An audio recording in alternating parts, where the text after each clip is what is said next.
Welcome to Season 2 of the Shop Stool Podcast, a podcast for woodworkers and the maker community in general. With Joey Chalk from King Post Timberworks, Bryan Cush from Sawdust Bureau, and Robin Lewis from RobinLewisMakes. Hi everyone, I hope you're all very well. This is episode 36, Season 2 of the Shop Stool Podcast. As always, I'm going to start by introducing my two co-hosts this week. Joey, how's it going? Very good. Good to be back. Robin, thanks. Yeah, good to have you back. And Bryan, how are you? I'm good, Robin. How are you, mate? Not too bad, thanks. My name is Robin Lewis. Welcome to the show, everyone. So tonight, it's just going to be the three of us. We don't have a guest. And we're probably going to get into Joey's staircase. But I just wanted to recap before we get into it. Last week, Joey, with old Arthur. I don't know. I haven't had a chance to listen to it yet. Oh no, not necessarily. Jeez, what kind of host are you? Oh well, busy. No, I wasn't even going to go for that. I was just going to say, if you've had a chance to have a look at his stuff on Instagram. I have to a point, but I couldn't quite grasp what was going on. Do you know how many people messaged me after that show to say what a cool concept, like, what a cool idea, what amazing skill. I had a lot of people message me after that one in particular. Same. Yeah. Obviously resonated with a lot of people, but yeah, it was very cool. Right. So yeah, talking about cool stuff, man, that staircase of yours was average. Yeah, it was pretty average. It's funny. I was just talking to my wife about it yesterday. And I was like, I laid down on the beanbag, and the kid's beanbag, and I was like, I must have been really stressed out about those stairs because I'm so relaxed now. Like, I'm just dawned on me how kind of there's this massive weight off my shoulders about the fact that it worked, and I've been paid, and it's like, okay, it's so relaxed. Oh, so you got paid all squared up. Okay, cool. Yeah, that's awesome. They were a bit squiggly about the payment, but I got it out of them, so that was good. And now you've picked up some more work for them. Was it the railing, the banister? Yeah, they're meant to be doing the hand railing, which was all meant to be glass, and then they've decided they're going to have it all in the same style. And they wanted it all done before Christmas, but I haven't heard boo from them. I sent them a deposit invoice, and they haven't paid it and haven't asked any questions about it. So I guess that won't be happening before Christmas. Should we just do a quick recap of what it was for everyone out there? Yeah, sure. And it would probably make a lot more sense to either have a look at my Instagram pictures or the video which I put up, which make a lot more sense. So if you haven't seen it, maybe pause this, go watch it, or take a look at some pictures. And then you'll understand a bit if we get into technicalities about things.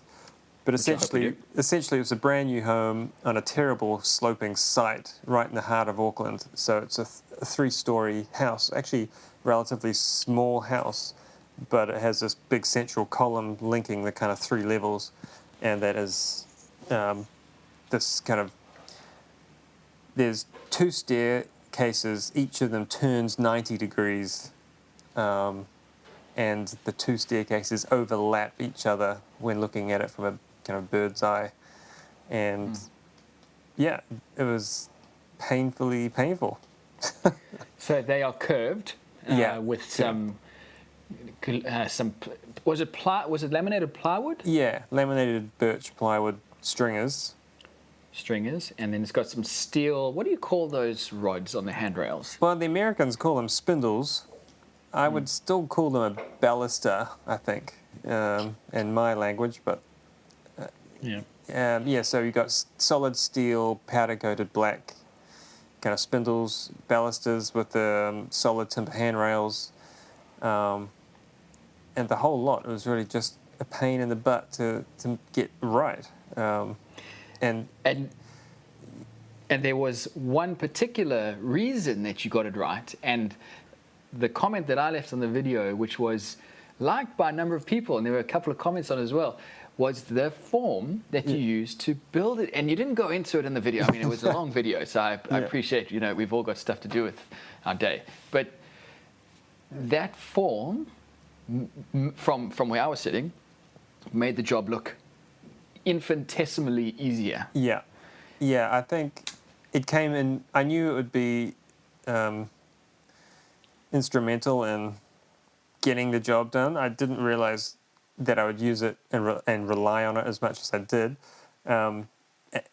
Towards the end, I mean, it was just covered in markings and different coloured pen marks, and like it was like, oh, for this set of stairs we've got to rely on the blue mark, and this set of stairs is the red mark, and it was a bit complex in the end because we had two sets of markings, and each set of stairs had its original marks which were almost right, and then your marks that were good, and then something happened and you had to trim something, so all the marks got shifted down 6 mil, and then so it just became this hash of that's just like an accident. That's a mistake. Yeah. Waiting to happen. So in that sense it was a bit nerve-wracking, and then which was interesting as well, the more we had to work on various aspects of the stairs, we would start taking more and more of the mold away to give ourselves access, and it became flimsier and flimsier, and got to the point where it wasn't doing a heck of a lot at the end, because we had taken a lot of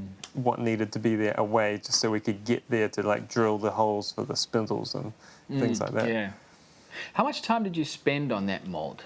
Like, were you back and forth from the site to measure it up, or I only do one site measure for measuring total rise and the actual size of the stairwell, which was different from the plans, so that was a bit of a pain in the ass. So we had to work through a few things with the builders. They had kind of cocked up as well a little bit, and they've kind of shifted a wall where it shouldn't quite be, and so they had to pack out a wall and make it flush with another wall, just so everything was in a nice plane. So really I probably spent an hour on site measuring, and then we spent a week on the mold, which I thought we would take 3 days or 2 days on the mold, but it was a lot of shitting around getting that right. So what we did, because someone actually commented that, oh, why did you use CNC to make the curves for the mold? That seems a bit much. And I was kind of taken aback. I was like, well, why? Or you could just strike a curve with a big, string and pencil, essentially, which you could do. Absolutely, you could do it. But what we chose to do is, first of all, the size of the curve is big enough that the bottom and the top of the mold had to be made out of 3 sheets of ply. And it was easier to lay out and make the most efficient cuts on the CNC, where we could kind of use an offcut from one piece and spin it around and trace a curve on it. So we cut the curves. Actually, we just kind of cut the outline of the curves on the plywood. We actually then cut little 3mm deep pockets for each stud, so we didn't have to think about where the studs went. We just put them in and screwed them hard against the wall of the pocket, and then we knew that it wasn't going to go anywhere. Because and I wasn't sure if this was just the video. When you look at that, all the studs, they looked perfect. Yeah, and they were absolutely perfect, and that's why. And we laid them out in just the right places. Well, we kind of tried to put them in an optimal position for where the treads would end up being, so we had clamping, but of course it didn't quite work like that. And we also, on the floor of the mold, we marked with a V groove the front edge of each tread for each set of stairs.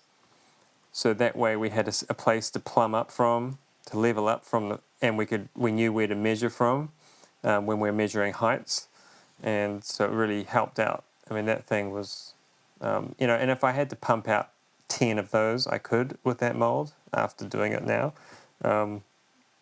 But yeah, it's a lot of steps involved. It took us, I think it took us 2 weeks, almost 3 weeks, just to make the 4 stringers. So it's just so much work. Did you do the handrails using, are they bent laminated solid, did you say? Yeah, it's exactly the same technique, but we ripped 10 mil thick maple, and I think we only ended up with 2.4 meter lengths, and so we just had a whole lot of butt joints, and we stapled them. We butt we stapled the butt joints together, laying flat on the ground, laid the whole lot out in a big flat kind of mass on the ground, glued them up, stood them next to each other a bit like you would on any glue up, and then we had this big long gluey dripping mess that we had to feed into the mold and kind of clamp into position right where the stringer was, so it was all on the same kind of pitch. And with that sort of compound curve, did the parts, because if you're bending in one direction, you're going to get I don't know what you would call it, what the term is, but where it sort of overlaps on the two ends. But now, because you're curving in two directions, did you have that happening on the sides? Am I making sense? Yeah, so I think what you're saying is that it has a tendency to want to twist around around with the curve rather than, so like especially with a handrail or indeed the top of the stringer, you want it to be kind of square to the ground in its plane. And you want four continuous sides, essentially, and not little steps. Yeah, what can happen is they can want to, especially the veneers on the stringers, can want to slide down at the inside curve and leave the side against the mold high, and so we actually had little steps up the mold for the stringer to sit on. So we kind of had a reference for square at each point.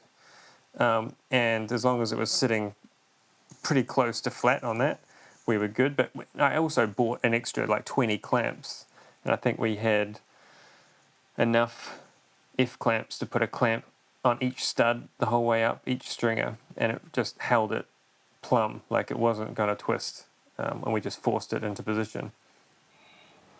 That glue up. I could just feel myself cringing with just all that glue. Oh, that just looked like such a nightmare. Yeah. How many liters of glue, Joey? So the glue is what's it called? Weldwood. It's DAP Weldwood plastic resin glue. So it's a formaldehyde based. It's not an epoxy. It's a water catalyst, and you add something like 5-to-1 ratio. I can't remember which is which, or 5-to-2, I think it is. So I think for a 2-kilo bucket of powder, we added about 1.5 liters of water, something like that. And I actually don't know how many total liters it made, but we ended up using 4 kilos of powder, I think it was. 4 kilos per stringer, which is double the amount of glue I thought we would use. There was a little bit left over, but I mean, you can't save it. Once you mix it, that stuff's gone. So you don't want to run short, that's for sure. And the first one took us about 55 minutes, which is getting to the point, according to the manufacturer, that we should have had it in the clamps by then. And then the subsequent stringers, we were getting pretty good at gluing up. Maybe 25 minutes, I think, for the last one. And when you were gluing the stringers, there was a butt joint. Yeah. Which you didn't get on the handrails, is that correct? We had them on the handrails. On the handrails, so on the stringers where the butt joint of the plywood was, as we put the glued pieces into the form and kind of push them together at the butt joint, we would use I had a pneumatic stapler there, and we just stapled as many staples up the joint as we could just to try and stop it pulling apart as it went around the curve, and it pulled apart a bit, but the staples helped.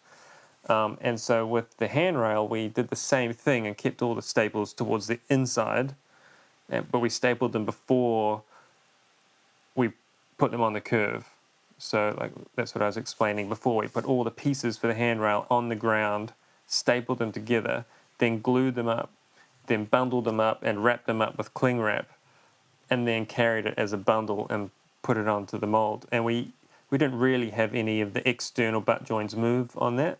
But you don't see the staples on the stringer though, 'cause thinking back to it, on the stringer they were just...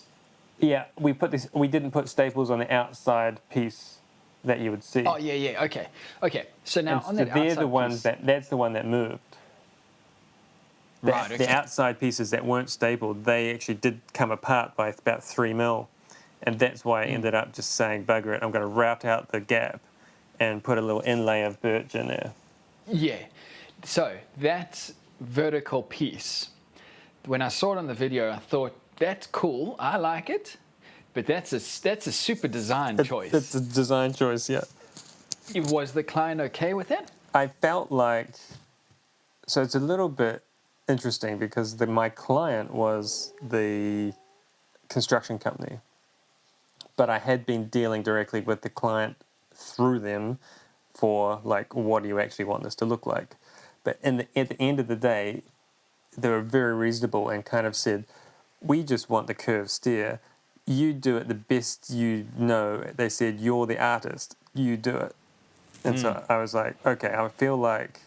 Right answer. Yeah, I feel like I've got creative license just to get the job done. It's got to look pretty much like the picture they saw in some magazine somewhere. And let's just make it happen.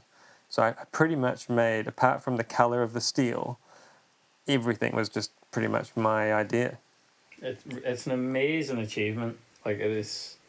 I would not have a clue where to start on it. I think I would just end up staring at it in my workshop for about 2 weeks. Well, you know... Scratching my head. There's so much...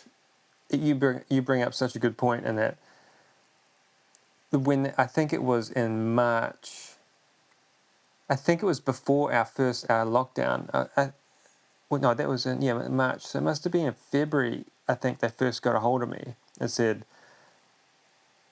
"Could you do this?" And I talked to my father-in-law and Nick, who works with me, and my dad, and kind of said, "Could we actually make this? Should I even bother? Should I bother trying to price this up?" And then we kind of said, "Well, how would you do it?" And then we had this brainstorm, like, well, you make a mold and we'll just bend the plywood around the mold. That's easy. Okay, we know how to do that. And then, how would you attach the spindles? I don't know. Engineer will have to do something, but we'll, drill some holes. I'm sure we could do that. And then, how do you attach it to the floor? I don't know. Engineer will figure that out. And then it was like, well, how much is that going to cost? I was like, oh, shit, who knows? And so I just kind of said, yeah, I think we could do it. Here's my initial drawing. Here's my initial costing. And they were like, kind of fell off the chair when they saw the price, but then they came back to me and said, okay, what do we need to do to move forward? And I was like, all right, well, give me some time to think about it. And then pretty much... Just let me adjust my fee. Well, that kept happening. The fee only went up because every time I looked at it, I was like, I think that's going to take longer. I think we're going to actually have to do this now. Like, how are we going to do that part? And so there was a shitload of time. And what I was going to say earlier is that because of the delays with the 2 lockdowns we had and then the construction company themselves slowing things down a bit at the end, it gave us a lot of time to actually sit and reflect, and we'd just be standing looking at the mold going, what's going to happen when we get to site and this happens? And we'd go, trying to do 5 steps ahead. Yeah, and we'd go, we better change something. Oh, shit, how thick is the flooring they're going to put down? Right, well, we better, can we allow to put this here, and should we put a packer here, or should we just, and then it would just be this constant flow of, I'd wake up in the middle of the night going, how are we going to attach... You're not going to be able to get a drill into this position if we do this first. So we have to do this part first, and then we'll screw that part on, because we can't actually physically get a drill in underneath the staircase or whatever. And so by the time we got to, I had it so planned in my head that by the time we were on site, it was like this military operation where I was like, right, put the string up, work out where the steel goes, put the steel on. Now this is going to happen. Now we've got to do this. The screws have got to be half tightened before we do this, and then we've got to fully tighten the screws after we measure this measurement, and then this happens.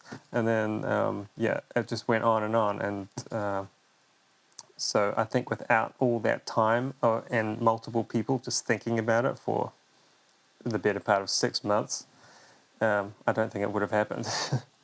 Yeah. With the rail, the handrail, you said that the newel posts weren't structural. No. What's stopping the handrails from just wobbling everywhere? So I had a pretty long discussion with the engineer because anyone who's familiar with, well, probably our safety regulations are probably pretty similar to Australia with handrails, and that they're pretty limiting of what you can do aesthetically because of how many posts are required to keep someone from tripping over and falling through a balustrade and falling off off a deck. That's the whole idea of these giant posts with these massive bolts in them, is to keep someone from losing, maybe someone faints and they fall into a handrail. You don't want the whole lot to collapse under them as they fall. So what would be awful, I think, is if we had carried on with the current, or the acceptable solution at the moment in New Zealand is to every metre or every 1,500 mil, you'd have to put a post along that stringer to stop the handrail, to make it strong enough according to whatever and what's a post? What's post would have to be minimum of 70 by 70 or something like that. And then lagged into the and then step? It would have to be probably bolted to the outside of the stringer. Okay. And it would look like some crappy kind of commercial outdoor thing. And I said to the engineer, I don't want to put posts, and the outside curve, the outside handrail is about 5.4 meters, and that's a massive stretch to not have a supporting post.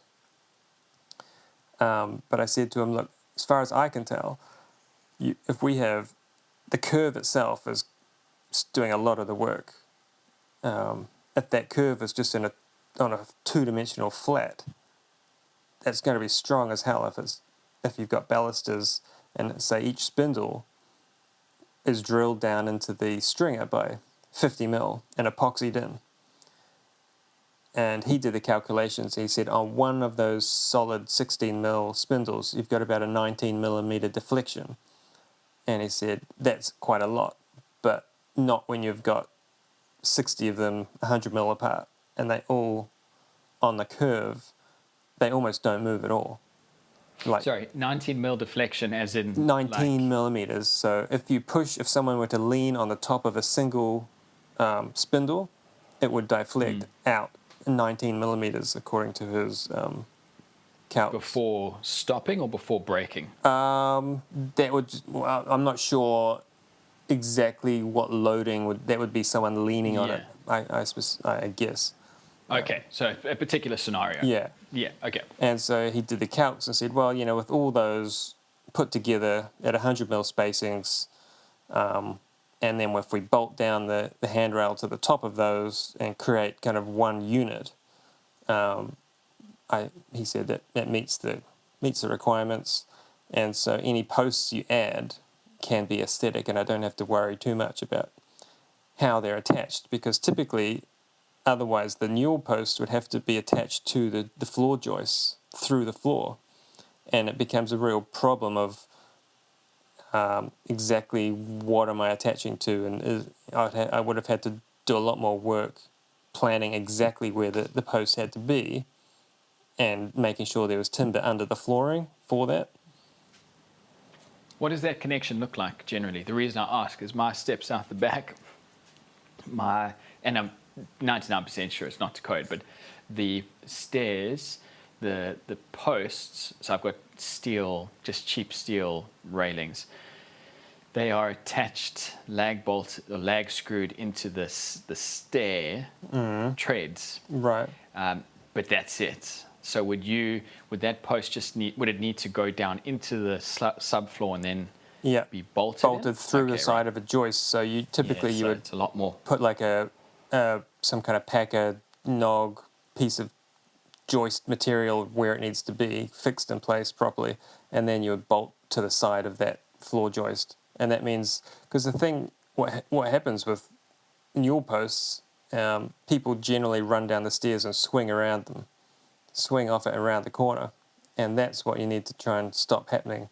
And I was actually really pleased with the solution I came up with to attach the post at the bottom of the stairs, where it had like essentially a really large kind of tongue and groove or mortise and tenon, and then so that kind of tenon was stopping any deflection laterally. So if someone did swing around the end of the stairs, they couldn't actually pull the post over with them, and the lag bolts stopped it coming off the other way. I did look at that and think, wow, he's put so much effort and engineering into this newel post that's doing nothing. And I couldn't understand why you didn't just dowel it in or something, or screw and plug. Well, I could have. I mean, in hindsight, I probably could have just left that plumb cut without the tenon on it and put some giant big, like you say, dowels through. Probably would have done a similar job. But I had the material there, and why not make an integral kind of tenon while I could? And it was a pain in the ass to do it, actually. So yeah. That is the difference between a furniture maker making these stairs and a joiner making the stairs. And a builder, yeah. I wonder. I would love to see someone else's take on it. And 100% they would dial it. Yeah, probably. It's just the consideration to detail in it I just love it. Yeah, I think like things like the massive steel plate that went at the top of the stairs, that originally the engineer had said, or had drawn it, so those big flanges that kind of hang down into the stringer, they were meant to be on the outside, and he said, you just put your stringer up next to them and screw through and you're connected. And I was like, yeah, nice and easy, but then you see this giant big steel plate, it looks terrible. I said, and because of the fact that one of the stringers was going to be so close to a wall, we could never get a drill in there to screw it off. I said, can we put the flanges on the inside? And he thought about it, and he came back and said, yeah, that should be fine. And then I said, well, can we bury them into the stringer by like just under the surface? Because he had specified certain length screws. And he said, yeah, I think it will work. And we managed to just make that work. So I was really glad with that. Like, it was a whole lot of extra work to bury that flange inside the stringer and then put like that 2mm piece of ply on top of it, which actually I don't think I got a close-up of. And then once that was on, we then had to drill, because there was one of the steps was right at that level where those steel flanges were. And we then had to like drill through this 8mm steel plate to like drill in the other cross steels to take the tread. And that was just a whole crazy carry on.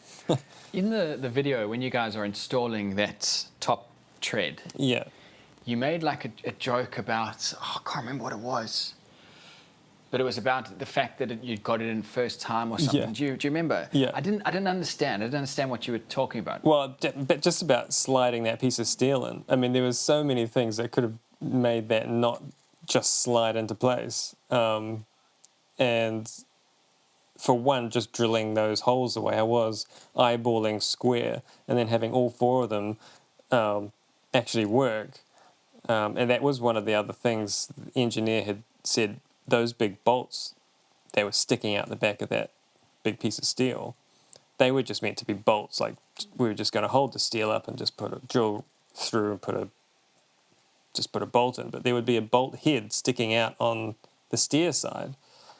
And I said, what are we going to do with this bolt head that's sticking out right where we just want to have a nice piece of birch plywood there? And he was like, So I just said, well, can we plug weld in some threaded rod and just have them sticking out? He said, yeah, sure, that's fine. It's just be a pain in the ass to install. Well, it was a bit. We made a drilling template, but both of them just popped straight on, first pop. So that was pretty cool. Yeah, I had so many more questions, and I wish I'd written them down. What I tend to do when I watch a video is I'll be watching someone's video, and then something will come up, and I'll immediately go to the comments, and then I can say, no, they may explain it later. Just hold off. Yeah.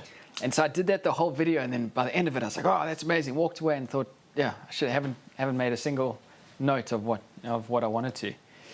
There were a lot of other questions. What I was most annoyed about is that we spent a heck of a lot of time fitting each of the treads, because we had the stringers in what we thought was the right position. So there's a weird thing that happens with something that, I mean, you really can only learn by doing it.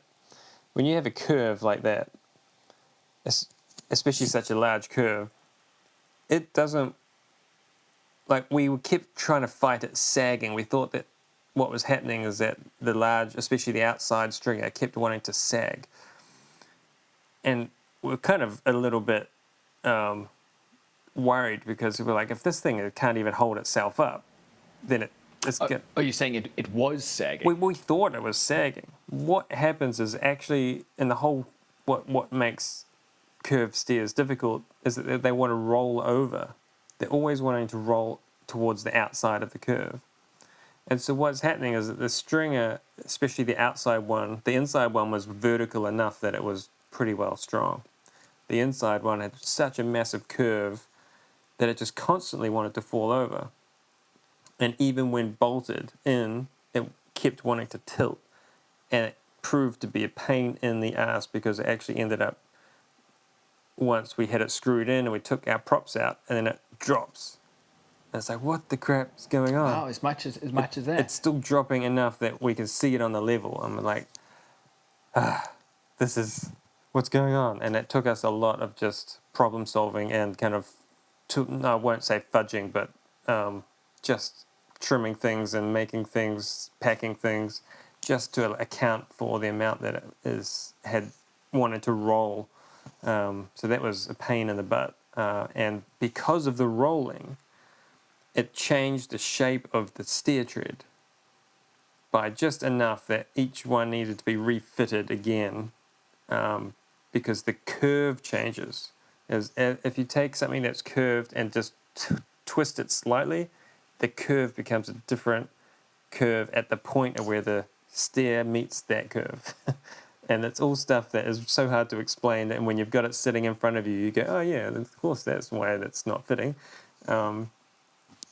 So that was a pain. I had to reach on site. I had to refit all 30 treads. So when you put the what did we call those? The post. The spindles. Oh yeah, spindles. Was that 50 mil enough to keep the tread from? So the lower set was perfect, and I'm not sure what the difference was. The top set really wanted to roll over more, and we kind of had to fudge those holes, a couple of those holes a little bit to make it plumb.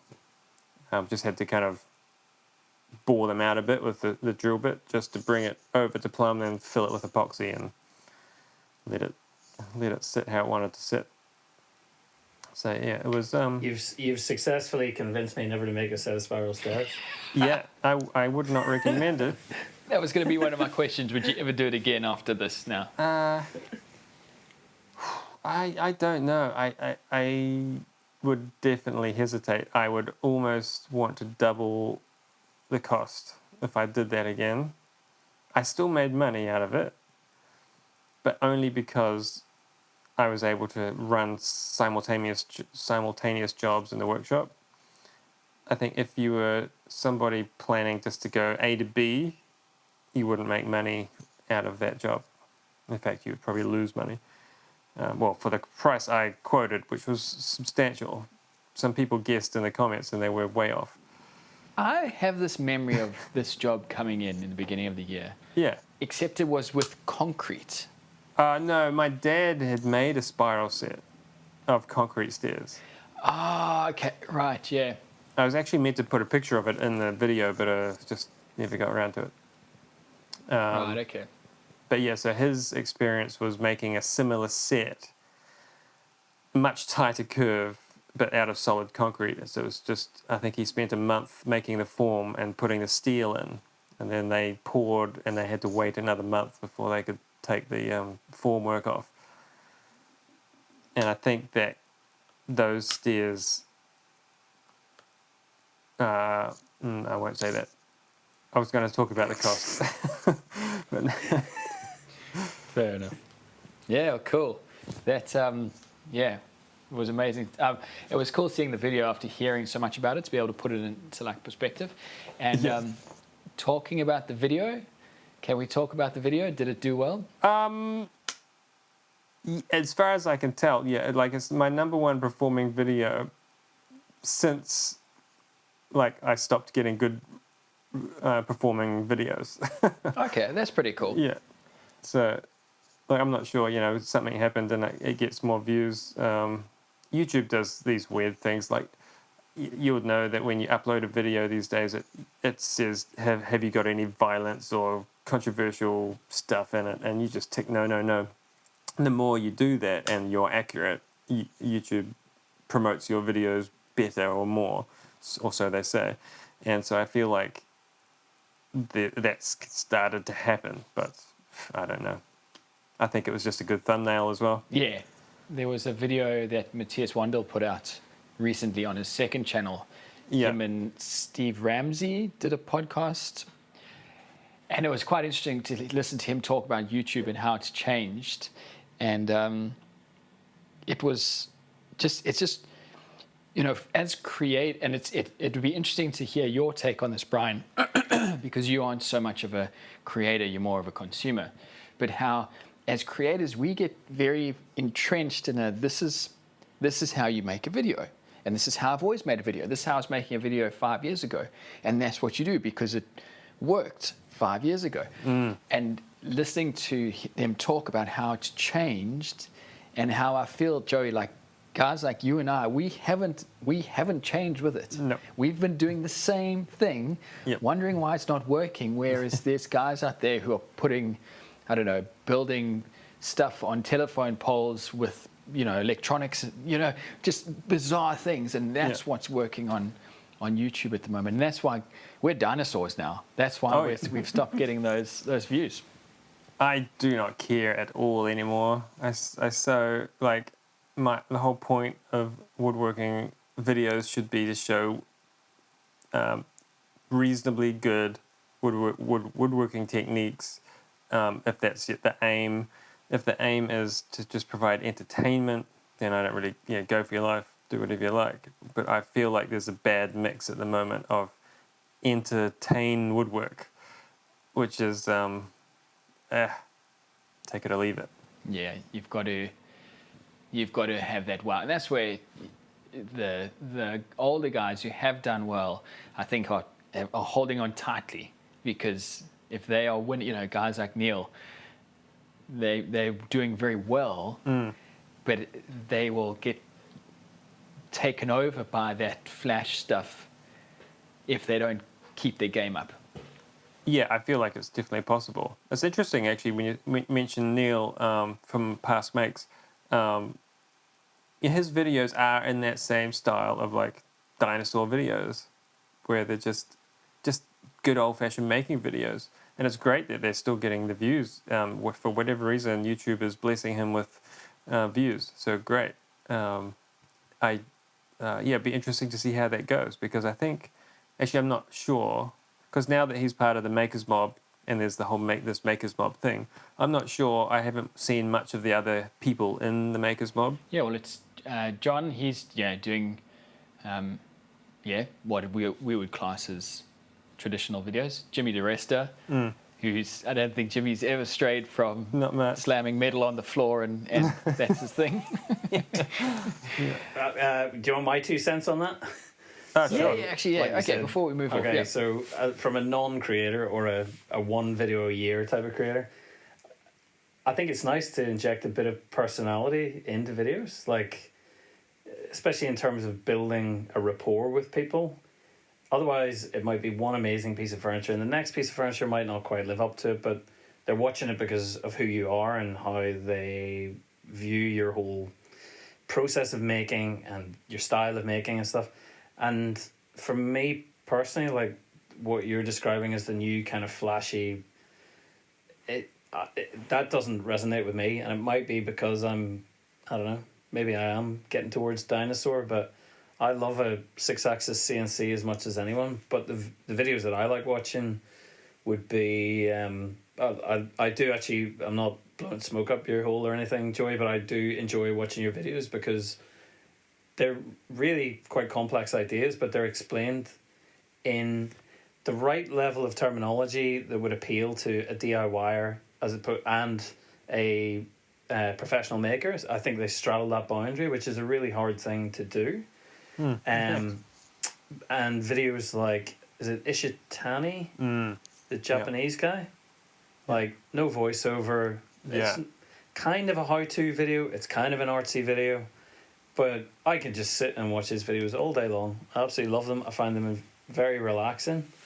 And then if you go into the more moderns, like Padula, the guys in Sydney, their style of videos, like, those are the types of videos that I love to watch. And yeah, maybe they're not going to get a huge advertiser on board, but that's what I'll continue to watch, personally. Yeah. It's funny you talk about, Bryan, you talk about Joey's videos. So Joey and I first connected after I watched him building his house.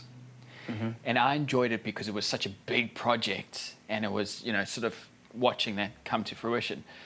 But I was drawn to Joey's videos because of the project, not necessarily because of him as the personality. There was always voiceover, but I never saw him. And we've talked about this before. So Joey was a persona in my mind of whatever I wanted it to be. And that's always like with the voiceover, that's always a thing it can be a good and a bad thing. You make up the person's personality.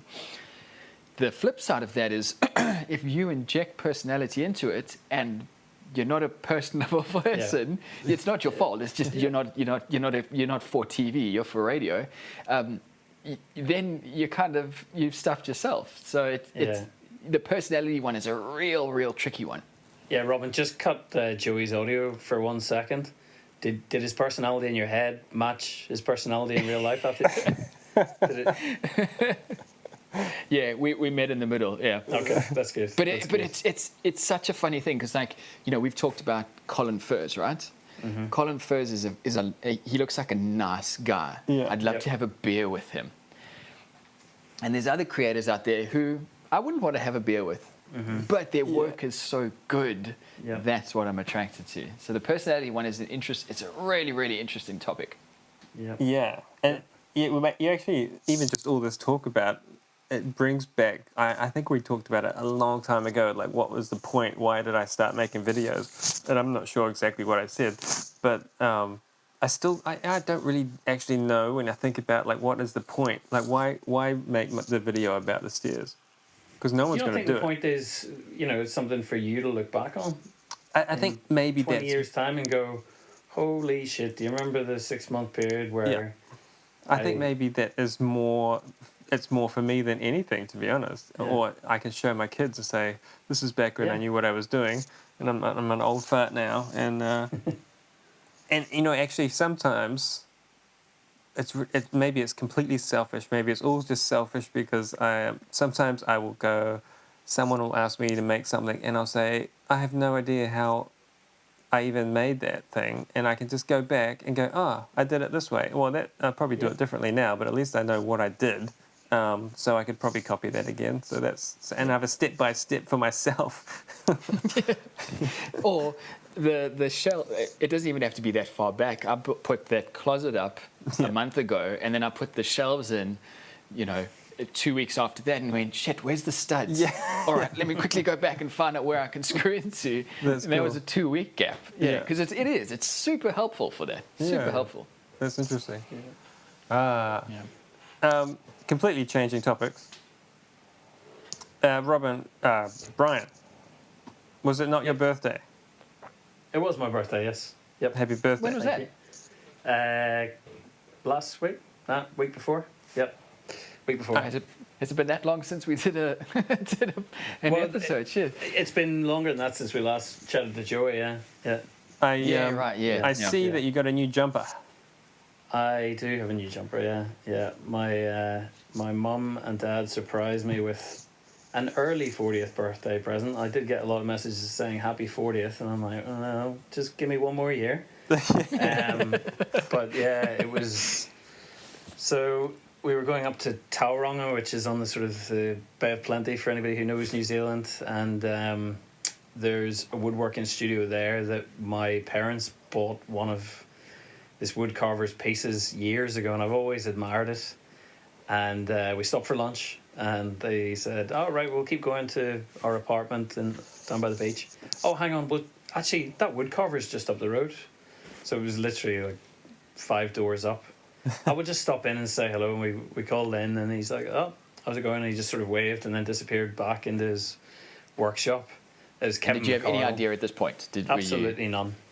Right. Absolutely none. And yeah, he just seemed like, like the rest of us, just a grumpy old furniture maker being pestered by people. So he just sort of disappeared into the back, and then Mum said, "Yeah, have a look through, have a wander through the pieces." And so he hand carves mainly from swamp timbers like old cowrie and Remu and things like that, and jackets, everyday items. And then I turned the corner and there was a T-shirt hanging, and probably best going to my Instagram to really have a proper look at it. But I sort of walked past it and then glimpsed back at it, and my logo was engraved on it. I'm like, what the hell? And my mum just said, "Happy birthday." So it was very, very nice. It was really cool to talk to him about his processes as well. And I'm glad you got to talk to him about it, because I wanted to know, did he have one of your shirts or a picture of your shirt? Yeah. Because the folds look like they're meant to be right. It looks perfect. If you see it in person, it's actually right in front of me now. If you look at it in person, you would swear it has been cast off a T-shirt. Yeah.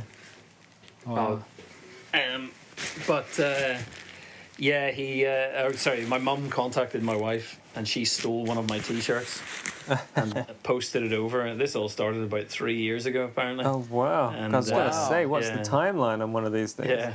Yeah. That's amazing. So fair play to them. It was a brilliant surprise, and very cool to hear about his process. So no turbo planing whatsoever. It's just all hogged out using chisels. Wow.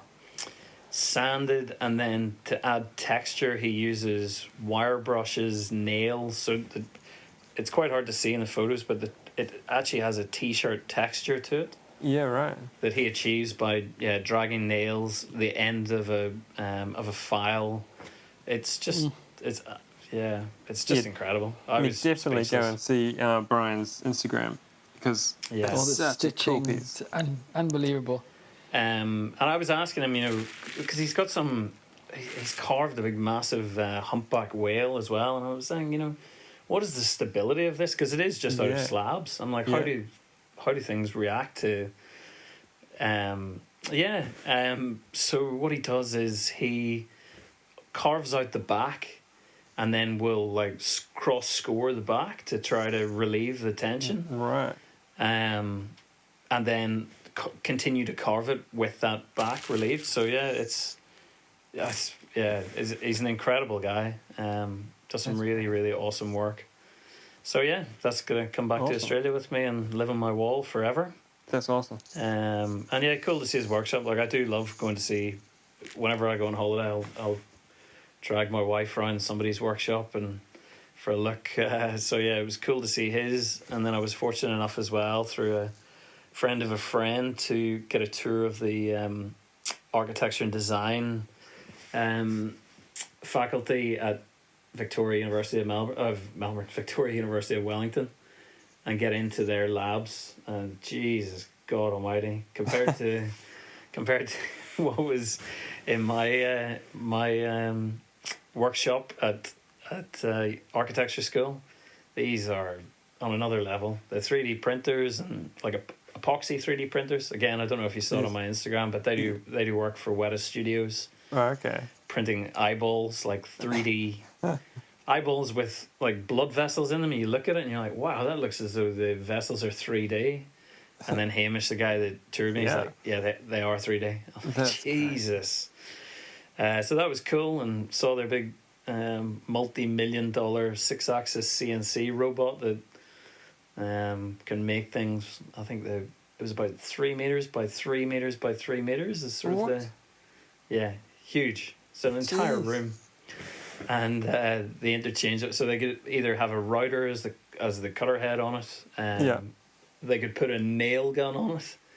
I think they do some work with kind of prefabricated architecture and just trying to get a robot to build things. So there's just this robot with a nail gun just firing That nails. sounds like something out of a Terminator movie when totally. Skynet takes over.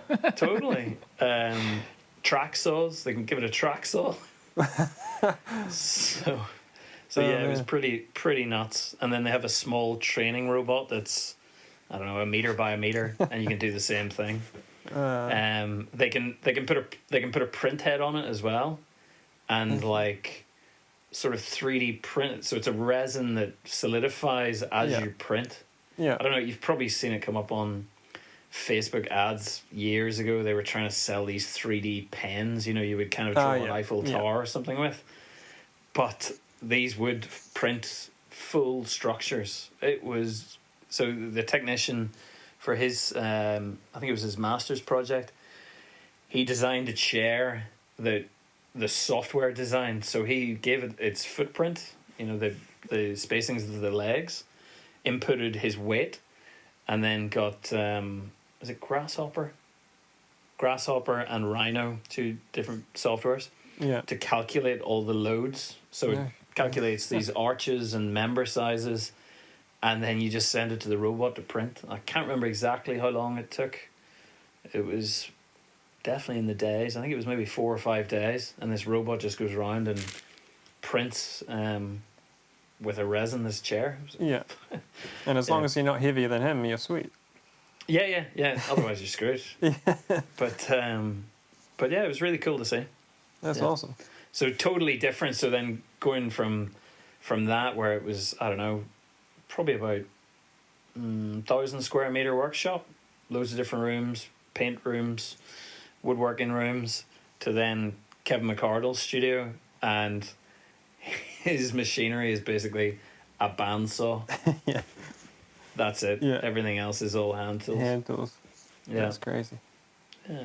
What about you? What about you, Robin? What have you been up to? I just finished I put some shelves into the closet. So I built a closet, which was great. Then I actually put some shelves into it to make it useful, which has been exciting. Just a little interesting part of your design with the shelves. The closet's got 2 sliding doors, and I did not enjoy the process of putting those doors up. So I thought, I know what I'm going to do. I'm going to build these shelves in parts and put them in pieces. Everyone on the video that I put, after I put up, why didn't you just take the doors off? And I think in hindsight, I probably would next time, because I went to so much effort to make these units that come together and screw in and stuff. Yeah. I should have just taken the doors off. Because in my head, I was like, if I'm going to put shelves in this closet, those top hung doors need to swing in. Right. So how am I going to... You've got to remove the track and then remove the floor guard, and I just thought, I'll just work the shelves around the doors. But yeah, that was probably not the best idea.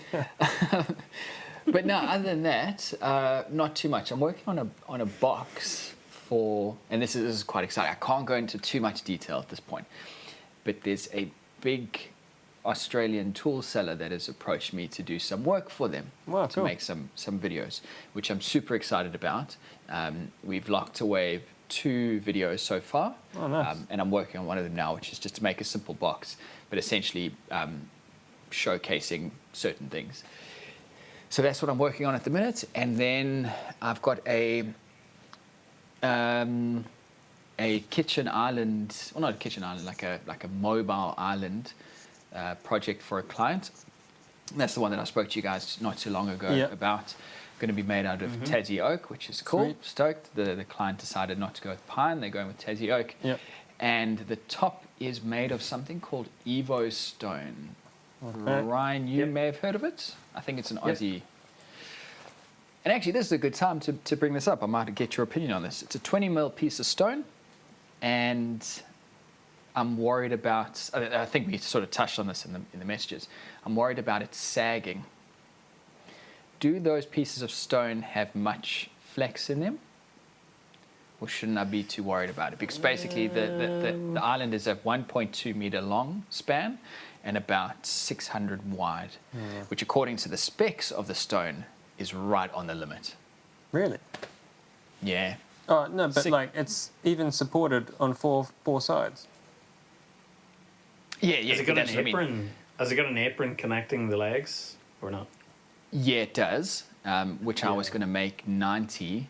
I'd love to make it thinner, but I'm thinking I'm going to do 90 mil just to make sure that it's got no flex along that 1.2 meter length. In my experience, Oh, I reckon you could go less than 90. yeah, You reckon? I would say 90 for the tenon size, so you can have a really nice beefy tenon Yep. because there's no other The structure racking. to that. This island, which essentially just has four corners. But But sorry, bearing in mind though that there's the top, there's a middle shelf, a bottom shelf, and I can put corner bracing underneath the top. yeah, but yeah, you could probably do 75 mil easily for that top rail.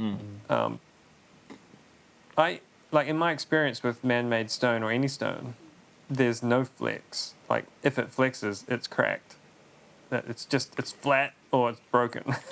Evo, but that's my Stone point. is like is it an acrylic-y, hybrid-y stone? It is some form of resin. My concern is someone's going to sit in the middle, and that stone's going to have no support on it, because those rails or aprons are just not strong enough, and it's just going to deflect and crack. No, I don't think that. Nah, not a problem. No, I think that'd be fine. I would just put a decent bead of silicone on the top before you squish down the stone, and it will sit in that rubber and find its own level because your timber won't be dead in plane, and that silicone will fill any voids to make everything in plane, and then the stone just drops on, and that's it. Because 20 mil just seems so thin. 20 mil of stone, or especially resin, like essentially it's like some kind of polycarbonate with stone chips in it.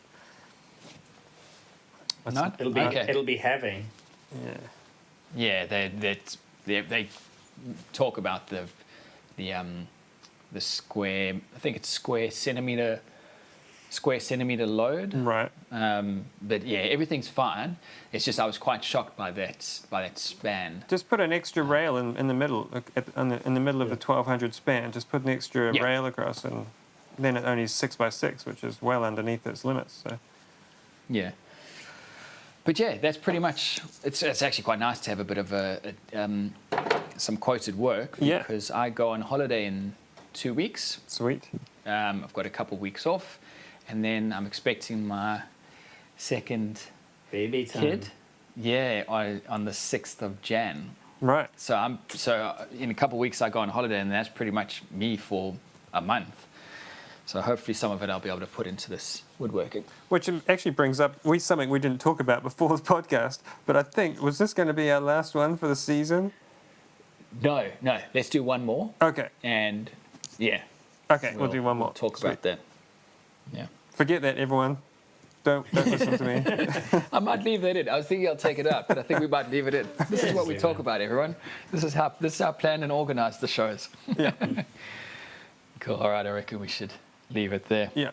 Cool. All right. So, to everyone listening, I hope you enjoyed the show. If you did, please go ahead and give it a rating on iTunes. That really does help us out. Shop Stool Podcast is available on iTunes and most other podcast apps.